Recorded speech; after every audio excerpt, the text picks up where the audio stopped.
Hi friends, இந்த 2025லையும் நீங்கள் 50-30-20 அப்படிங்கிற பட்ஜெட்டிங் ரூலை ஃபாலோ பண்ணுறீங்களா?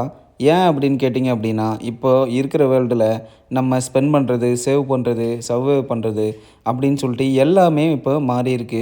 எக்ஸாம்பிளுக்கு நமக்கு inflation side hustle, EMI payments use பண்ணுறோம், யூபிஐ அந்த மாதிரி வந்துட்டு நிறைய விஷயங்கள் நம்ம முன்னாடி இருந்த அதே ரூலை இப்போ ஃபைனான்ஷியலில் ஃபாலோ பண்ணுறது கிடையாது. அதுக்கு இந்த 2025ல் நீங்கள் பழைய அதே சேம் ரூலை ஃபாலோ பண்ணணுமா?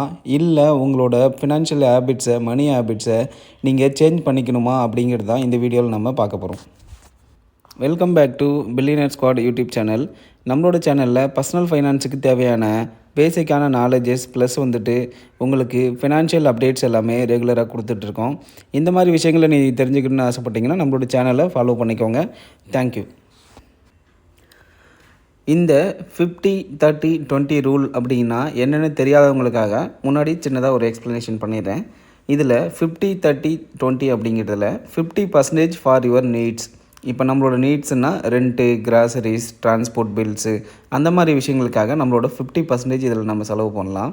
அதுக்கப்புறம் 30% ஃபார் வான்ஸ். நம்மளோட தேவைங்களுக்கு என்னென்னா இப்போ டைன் அவுட் போகிறது, ஷாப்பிங் போகிறது, இல்லை நெட்ஃப்ளிக்ஸு அந்த மாதிரி விஷயங்கள்லாம் நம்மளோட வான்ஸில் வரும். அதுக்கு வந்துட்டு நம்ம 30% வந்துட்டு வரைக்கும் செலவு பண்ணலாம். மீதி நம்மளோட சேலரியில் இருக்க 20% வந்துட்டு நம்ம சேவிங்ஸோ இல்லை டெப்ட்டு வந்துட்டு ரீபேமெண்ட் பண்ணுறது, வாங்கின கடனை கட்டுறதுக்காகவோ இல்லை இன்வெஸ்ட்மெண்ட் பண்ணுறதுக்கு லோன், இஎம்ஐ, எமர்ஜென்சி ஃபண்டு அப்படிங்கிற இந்த விஷயங்களுக்கெல்லாம் உங்களுக்கு சேவிங்ஸில் வரும். சேவிங்ஸில் நீங்கள் அந்த 20% செலவு பண்ணணும். சிம்பிளாக சொல்லணும் அப்படின்னா இதுதான் வந்துட்டு உங்களுக்கு 50-30-20 ரூல். இதை வந்துட்டு இந்த மெத்தடை சொன்ன ஒரு எலிசபெத் வாரன் அப்படிங்கிறவர் தான். இது வந்துட்டு நிறைய பேருக்கு முன்னாடி வந்துட்டு இது நல்லாவே ஒர்க் ஆகிருக்கு. ஏன்னா இது வந்துட்டு ரொம்ப வருஷமாக ஃபாலோ பண்ணிகிட்ருக்காங்க பர்சனல் ஃபைனான்ஸில் எல்லாருமே. ஆனால் இப்போ எப்படி ஒர்க் ஆகும் அப்படிங்கிறது நம்ம பார்க்கலாம். நம்ம இப்போ இருக்க கரண்ட் சுச்சுவேஷன் 2025க்கு நம்ம என்ன பண்ணுதுன்னு பார்க்கலாம். இப்போ எக்ஸாம்பிளுக்கு ரெண்ட் எடுத்துக்கிட்டோம் அப்படின்னா ரெண்ட் வந்துட்டு ஆல்மோஸ்ட் 25%க்கு மேலே மேஜர் சிட்டிஸில் இன்க்ரீஸ் ஆகிருக்கு. ஏன்னா அங்கே எல்லாருமே வந்துட்டு இயர் ஆன் இயர் வந்துட்டு ரெண்ட்டை ஏற்றிட்டு தான் இருக்காங்க. அதே மாதிரி கிராசரிஸும் பார்த்திங்கன்னா நமக்கு சீப்பாக கிடைக்கிறது கிடையாது. அது எல்லாமே அதோட விலைங்கிறது அதிகமாகிட்டு தான் போகுது. அதே மாதிரி வந்துட்டு நம்ம யூபிஐ பேமெண்ட்ஸ்லாம் எல்லா பேமெண்ட்டுமே பண்ணிகிட்ருக்கோம் மேக்ஸிமம். அதில் வந்துட்டு நம்ம எவ்வளோ அமௌண்ட்டு ஸ்பெண்ட் பண்ணுறோம் அப்படிங்கிறத ஒரு விஷயத்தை நம்ம ட்ராக் பண்ணுறதே கிடையாது. ஸோ இந்த மாதிரி விஷயங்கள்லாம் நிறைய இருக்குது. இதில் நம்ம 2025ல் என்ன மாதிரி வந்துட்டு நம்ம அதே பிளான் யூஸ் பண்ணலாமா, இல்லை மாடிஃபை பண்ணலாங்கிறாங்க. அந்த ரூலில் ஜஸ்ட்டு நமக்கு ஏற்ற மாதிரி மாடிஃபை பண்ணிக்கலாமா அப்படின்னு பார்க்கலாம். கண்டிப்பாக நம்ம இந்த ரூலை மாற்ற போகிறது கிடையாது. ஆனால் நம்மளோட ஃபினான்ஷியல் தேவைகளுக்கு ஏற்ற மாதிரி ஜஸ்ட்டு கொஞ்சம் கஸ்டமைஸ் பண்ணிக்க போகிறோம். எக்ஸாம்பிளுக்கு நீங்கள் வந்துட்டு ஒரு டெக் எம்ப்ளாயாக இருக்கீங்கன்னு வச்சுக்கோங்களேன். சென்னை இல்லை பெங்களூர் அந்த மாதிரி மெட்ரோ சிட்டியில் இருக்கீங்கன்னா உங்களோட சேலரி 60,000 வருது. அதில் ரெண்ட் வந்து உங்களுக்கு 18,000 போகுது. கிராசரிஸ் அண்ட் பில்ஸ்லாம் ஒரு 12,000 வந்துடுது. ஸோ இது ரெண்டும் சேர்த்திங்க அப்படின்னாவே உங்களுக்கு ஆல்மோஸ்ட் வந்துட்டு 50% சேலரி காலி ஆயிரும். அதுக்கப்புறம் பார்த்தீங்க அப்படின்னா நீங்கள் வந்துட்டு இந்த ரூலை ஜஸ்ட்டு ஏன்னா 50% உங்களுக்கு இதிலேயே முடிஞ்சு இல்லையா, அதுக்கப்புறம் மற்ற செலவுகள்லாம் பார்க்குறதுக்காக நீங்கள் எக்ஸாம்பிளுக்கு என்ன பண்ணணும் அப்படின்னா 60% உங்களோட நீடு, 20% வாண்ட்டு, 20% வந்து சேவிங்ஸ். அப்படிங்கிற பட்சத்தில் நீங்கள் இதில் ஒரு 10% இன்க்ரீஸ் பண்ணிங்க அப்படின்னா நீட்ஸில் 10% இன்க்ரீஸ் பண்ணிங்கன்னா உங்களோட வான்ஸில் தான் நீங்கள் கம்மி பண்ணுற மாதிரி இருக்கும். இல்லை சேவிங்ஸில் போய் கை வச்சாலும் உங்களுக்கு அது பின்னாடி ப்ராப்ளம் தான் முடியும். இதுக்கே நான் இன்னொரு எக்ஸாம்பிள் சொல்கிறேன், நீங்கள் திங்க் பண்ணி பாருங்கள். இதே உங்களுக்கு மந்த்லி உங்களுக்கு ஃபிக்ஸ்டு சேலரியாக வராமல் நீங்கள் ஒரு ஃப்ரீலான்சராக ஒர்க் பண்ணுறீங்க. உங்களுக்கு வந்து சேலரிங்கிறது பார்த்திங்கன்னா ஒரு 30,000 80,000 பட்டு ரெகுலராக இருக்காது. அந்த ரேஞ்சுக்குள்ளே எப்போனாலும் இருக்கும் அப்படிங்கிற மாதிரி இருந்தது அப்படின்னா நீங்கள் உங்களோட சேவிங்ஸை 30%ஆக இன்க்ரீஸ் பண்ணிக்கணும். ஏன்னா உங்களுக்கு சேலரி எப்போ வரும், எவ்வளோ அமௌண்ட் வருங்கிறது கன்சிஸ்டண்ட்டாக இல்லாதப்போ நீங்கள் சேவிங்ஸ் இன்க்ரீஸ் பண்ணுறது மூலிமா தான் அந்த ப்ராப்ளமை உங்களால் சரி பண்ண முடியும்.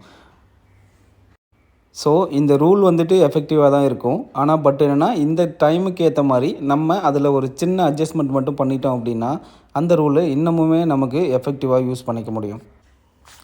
இந்த 50-30-20 அந்த மாதிரி பட்ஜெட் ரூல் மாதிரியே ஒரு சில ஆல்டர்னேட்டிவ் பட்ஜெட்டிங் மெத்தட்ஸும் இருக்குது. அதை நீங்கள் தெரிஞ்சுக்கோங்க. உங்களுக்கு எது செட் ஆகும் அப்படிங்கிறத நீங்கள் பார்த்துக்கலாம். First zero based budgeting. இதில் என்னென்னா உங்களோட எவ்ரி ருப்பி வந்துட்டு அது இந்த அமௌண்ட்டுக்கு தான், இந்த அமௌண்ட்டு இந்த விஷயத்துக்கு தான் அப்படின்னு சொல்லிட்டு சேலரி வந்த உடனே தனித்தனியாக நீங்கள் பிரித்து வச்சு இந்த ஜீரோ பேஸ்டு பட்ஜெட்டில் யூஸ் பண்ணுவோம். இன்னொரு செகண்ட் மெத்தட் வந்துட்டு 80-20 ரூல். இதில் சிம்பிளுங்க. ரொம்ப வந்துட்டு வாண்ட்ஸ் நீட்ஸ் எல்லாம் குழப்பிக்க வேணாம். உங்களோட சேவிங்ஸ் 20% எடுத்து அப்படியே நீங்கள் சேவ் பண்ணிடணும். மீதி 80%க்குள்ளே உங்களோட வாண்ட்ஸ் நீட்ஸ் மற்ற செலவுகள் ஏதாவது எக்ஸ்ட்ரா வருது அப்படின்னாலும் அந்த 80%க்குள்ளே நீங்கள் உங்களோட செலவை மேனேஜ் பண்ணிக்கணும். இது வந்து செல்ஃப் எம்ப்ளாய்டாக இருப்பாங்க இல்லையா, அவங்களுக்கு வந்து இந்த மெத்தட் ரொம்பவே யூஸ் ஆகும். Third one, reverse budgeting. ரிவர்ஸ் பட்ஜெட்டிங்கிறது ஃபஸ்ட்டு உங்களோட சேலரியில் இவ்வளோ இன்வெஸ்ட்மெண்ட் இல்லை சேவிங்ஸ் அப்படின்னு சொல்லிட்டு அந்த அமௌண்ட்டை எடுத்து வச்சிடணும், நீங்கள் உள்ளே போட்டுடணும். அதுக்கப்புறம் மீதி இருக்க அமௌண்ட்டில் வச்சுட்டு நீங்கள் என்ன பிரச்சனையாக இருந்தாலும் அந்த அமௌண்ட்டுக்குள்ளே நீங்கள் உங்கள் வாழ்க்கையை பார்த்துக்கணும் அப்படிங்கிறது தான் reverse budgeting. Next one, bucket system. Bucket சிஸ்டம்ங்கிறது ஃபஸ்ட்டே உங்கள் மணியை நீங்கள் டிவைட் பண்ணிக்கலாம். எசென்ஷியலுக்கு இந்த மணி, கோல்ஸுக்கு இந்த மணி, ஃபன்னுக்கு இந்த மணி, சேவிங்ஸுக்கு இந்த மணி அப்படின்னு சொல்லிட்டு எல்லாத்தையும் தனித்தனியாக நீங்கள் ஸ்ப்ளிட் பண்ணிவிட்டு அதுக்கப்புறம் நீங்கள் ஸ்பெண்ட் பண்ண ஆரம்பிக்கணும். இப்போ சொன்ன இந்த மெத்தட்ஸில் உங்களுக்கு எது கரெக்டாக இருக்குன்னு கீழே கமெண்ட் செக்ஷனில் சொல்லுங்கள், நானும் கேட்டு தெரிஞ்சுக்கிறேன். இந்த 50-30-20 பட்ஜெட்டிங் ரூலில் நீங்கள் மைண்டில் வச்சுக்க வேண்டியது உங்களோட மணி கோல்ஸ் என்ன, உங்கள் லைஃப் ஸ்டைல் என்ன, நீங்கள் எந்த சிட்டியில் வாழ்கிறீங்க அப்படிங்கிறது ரொம்ப ரொம்ப முக்கியம். நீங்கள் ஒரு அர்பன் சிட்டியில் வாழும்போது உங்களோட சேலரி வந்து 30,000 to 40,000 இருந்தால் அதிகபட்ச சேலரியாக இருக்கும். அதே நீங்கள் மெட்ரோ சிட்டியில் 1 lakh 1.5 lakh கூட வாங்க முடியும். ஸோ இதை நீங்கள் ரெண்டையும் கன்ஃபியூஸ் பண்ணிக்கூடாது. நீங்கள் இருக்கிற சிட்டிஸ் உங்களோட வருமானம் அதை வச்சு தான் இந்த ரூலே நீங்கள் போட முடியும். அதுக்கேற்ற மாதிரி ஒரு சில அட்ஜஸ்ட்மெண்ட் பண்ணி நீங்கள் இந்த மெத்தடை ஃபாலோ பண்ணிங்க அப்படின்னா கண்டிப்பாக உங்களுக்கு எஃபெக்டிவாகவே இருக்கும். இந்த வீடியோ உங்களுக்கு ரொம்பவே யூஸ்ஃபுல்லாக இருந்திருக்குன்னு நினைக்கிறேன். இந்த வீடியோ உங்களுக்கு பிடிச்சிருந்துச்சுன்னா நம்ம சேனலுக்கு ஒரு சப்ஸ்கிரைப் பண்ணிவிட்டு அப்படியே அந்த லைக் பட்டனையும் தட்டி விடுங்க. இந்த மாதிரி ரெகுலரான கண்டென்ட்டுக்கு, பர்சனல் ஃபைனான்ஸ் ரிலேட்டடான கண்டென்ட்டுக்கு நம்ம சேனலை ஃபாலோ பண்ணிக்க. தேங்க்யூ ஃபார் வாட்சிங்.